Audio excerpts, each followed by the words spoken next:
Selamat datang di Royal Cinema. Kali ini saya akan membahas alur cerita film Fistful of Angels. Film ini menceritakan tentang kisah Keijin yang diperankan oleh Iko Uwais, seorang koki Chinatown muda di San Francisco saat ini, terjerat dengan pengejaran triad Cina terhadap kekuatan kuno mematikan yang dikenal sebagai Wu Xing. Film ini adalah lanjutan dari film Kai sebelumnya yang berjudul Wu Assassin. Untuk yang belum nonton film Wu Assassin, disarankan untuk menonton film tersebut terlebih dahulu agar film lanjutan Fistful of Angels ini dapat dimengerti. Untuk yang lagi duduk santai ataupun rebahan, tetap kencangkan sabuk pengaman Anda agar saat aksi dari Bang Iko Uwais, Anda tidak terjerumus ke dalam handphone kesayangan Anda. Langsung aja ke ceritanya. Check it out. Film ini diawali dari perkotaan Bangkok, Thailand. Terlihat Kai dan Lu Xingli yang diperankan oleh Lewis Tan memasuki sebuah klub malam dan menyelidiki pembunuhan seorang wanita yang bernama Jenny. Mereka dihadapkan dengan seorang pembunuh yang menghabisi korbannya dengan menggunakan kekuatan Jiangxi, yaitu penghisap Qi. Terjadi pertarungan antara Kai dan pembunuh tersebut. Kai dan Lu Xing menghajarnya hanya untuk mendapatkan informasi tentang pembunuh Jenny. Tiba-tiba, seseorang dengan kekuatannya menghentikan gerakan dari pengunjung klub yang ternyata hanya ingin bantuan dari Kai dan Lu Xing.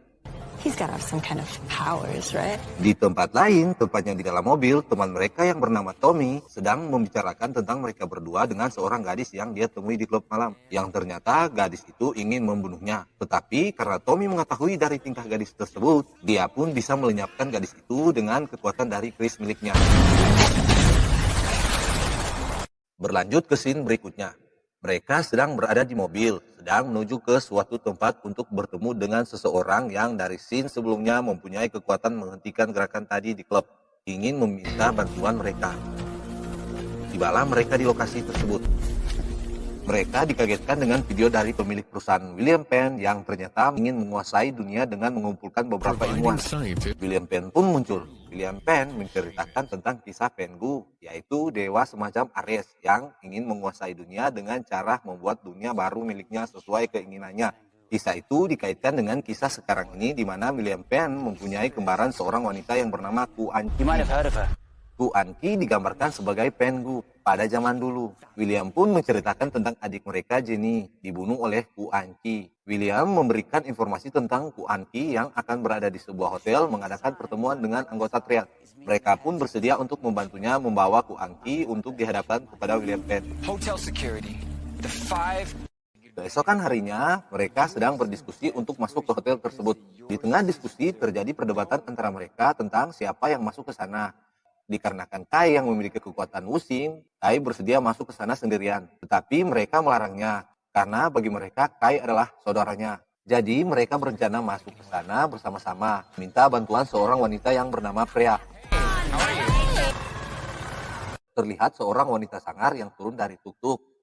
Tuk-tuk itu adalah alat transportasi tradisional dari Bangkok. Yang ternyata wanita itu adalah seorang polisi. Dia pun menuju ke seorang informan yang mereka tangkap untuk mendapat informasi di mana lokasi tempat pertemuan Ku Anqi dan anggota triad.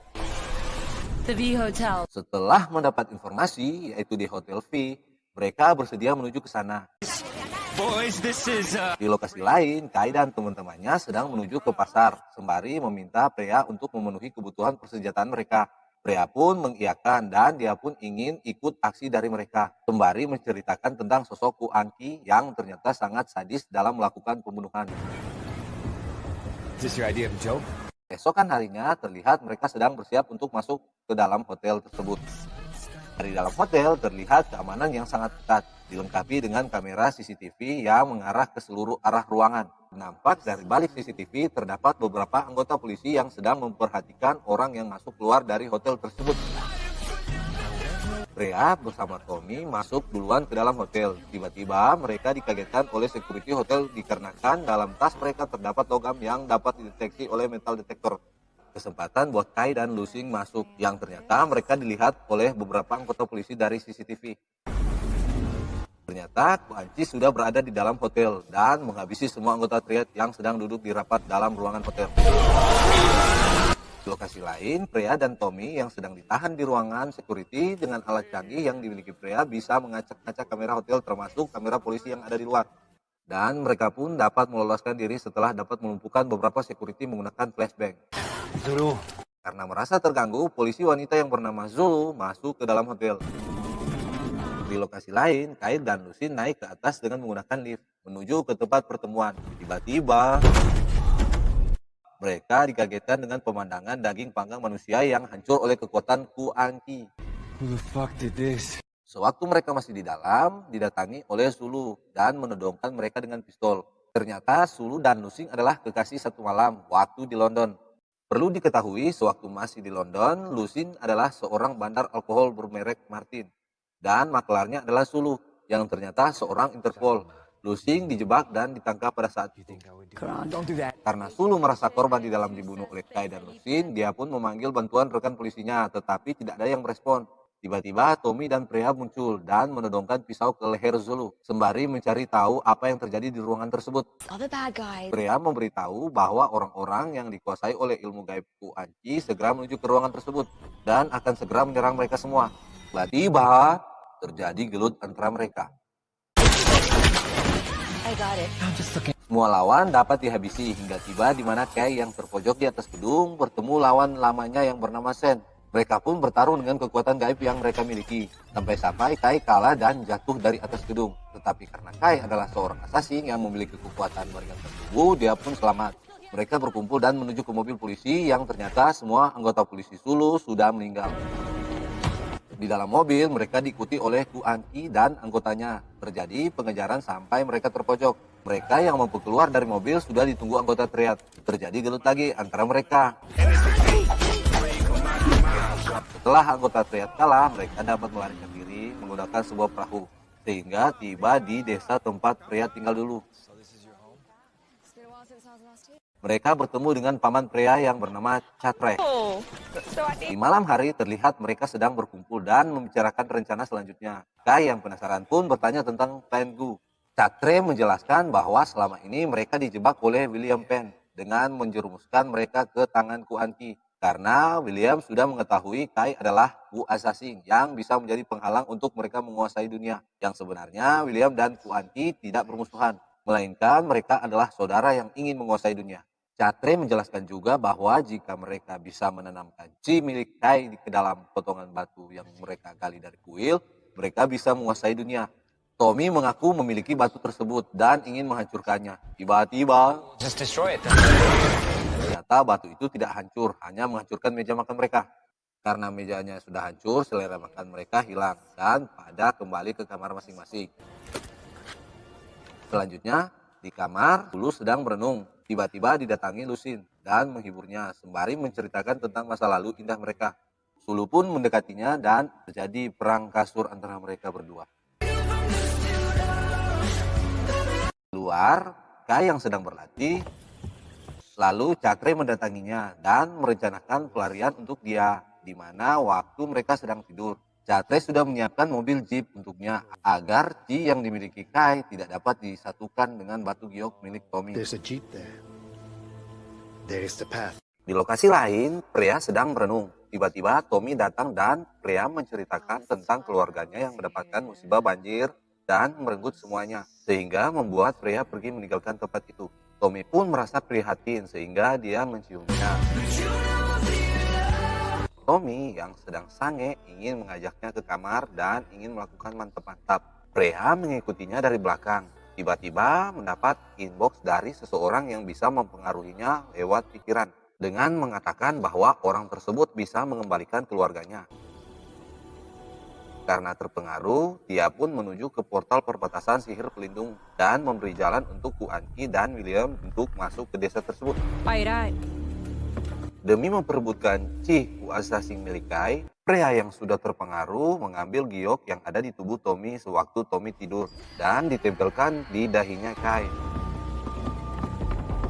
Di luar terlihat pasukan Kuan Ki sudah masuk dan menyerang mereka. Terjadi pertarungan antara mereka semua.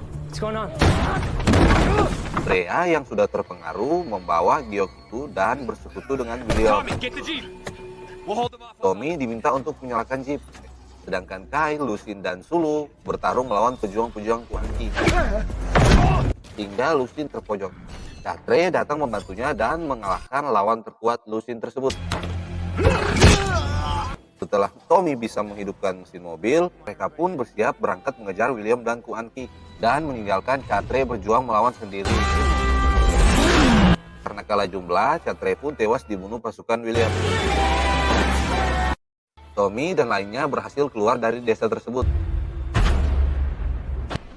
Should have listened. Keesokan harinya, mereka sedang duduk di lapangan, sembari berbincang dan saling menyalahkan karena kelelahan dalam pertarungan sebelumnya. Kai pun karena kecewa, dia ingin pergi sendiri, tetapi ditahan Suma Zulu dan memberi nasihat untuk mereka semua bahwa harus menghilangkan kemarahan, rasa bersalah, dan ego mereka agar mereka bisa bersatu melawan William dan Kuan Ki demi Jenny adik Tommy. Jenny. For Jenny. Dari pertemuan sebelumnya dengan William, Tommy memperhatikan tentang simbol pemisahan yang ada di kuil lewat foto yang ada di kuil tersebut. Tommy pun meyakini bahwa dari sana sumber giok dan Pengu akan muncul. Tommy mengatakan bahwa mereka hanya memiliki separuh dari kekuatan Chi milik Wu Assassin dari Kai. Jadi untuk membangkitkan Pengu, mereka masih membutuhkan Kai sepenuhnya. This ends tonight. Jadi mereka bersiap menuju ke sana. Malam pun tiba. Mereka sudah tiba di lokasi di mana mereka sudah ditunggu William dan Kuan Ki. In that case, Mereka pun mendapatkan sambutan dari Zen dengan senapannya. Mereka pun berpisah dan mencari lawan masing-masing. We're not divided. We're dividing them. Kai melawan Zen, Lucy melawan The Beast, Tommy dan Sulu melawan beberapa pejuang William. Tommy dan Sulu tiba-tiba mendapatkan lawan yang berat, yaitu Kuan Ki. Mereka dapat mengalahkannya dengan menarik leher dari Kuan Ki. Ketika mereka melihat pria, tiba-tiba Kuan Ki hidup lagi sembari menari-nari di depan mereka. Dia pun menghajar mereka bertiga. Di tempat lain, Kai yang melawan Sen bisa ditaklukkan dengan tasbih pemberian Chatre. Di tempat lain juga terlihat Lucin yang dikiranya bisa mengalahkan Beast, ternyata Beast bisa menghilang dan tiba-tiba muncul di depannya. Lucin pun dapat dilumpuhkannya. Kai yang berhasil menghabisi Sen menuju ke dalam tambang. Dia sudah ditunggu William. Dan 2 kali pukulan, Chi dari Kai pun bisa diambil William. Tiba-tiba Pengu pun bangun. Kai yang adalah seorang Wu Assassin mengeluarkan sisa tenaganya dan terjadi pertarungan antara Kai dan Lucin yang sudah terpengaruh ilmu hipnotis William. Dan Lucin pun kalah. Kai mengejar Pengu yang hendak masuk ke lubang neraka. Diikuti Lucin lewat tali yang diberikan. Terjadi perkelahian di antara jurang neraka. Dengan kekuatan Chi yang Kai miliki, mereka pun dapat mengalahkan Pengu. Di luar terlihat Tommy, pria, dan Sulu sedang sibuk mengikat tali dan berusaha menarik mereka berdua. Sesampainya di luar, mereka mencari jalan keluar dari kuil. Di depan patung Buddha terlihat kegembiraan karena berhasil menyelamatkan Mumi. Di akhir cerita, mereka sedang berlibur di pantai sembari menikmati udara segar ditemani Sprite Fanta dan air kelapa. Film pun tamat. Akhir kata, pakatuan pakalawiran dalam bahasa Minahasa, Sulawesi Utara artinya semoga lanjut usia dan sehat selalu. Terima kasih sudah menonton. Saksikan review film selanjutnya. Bye-bye.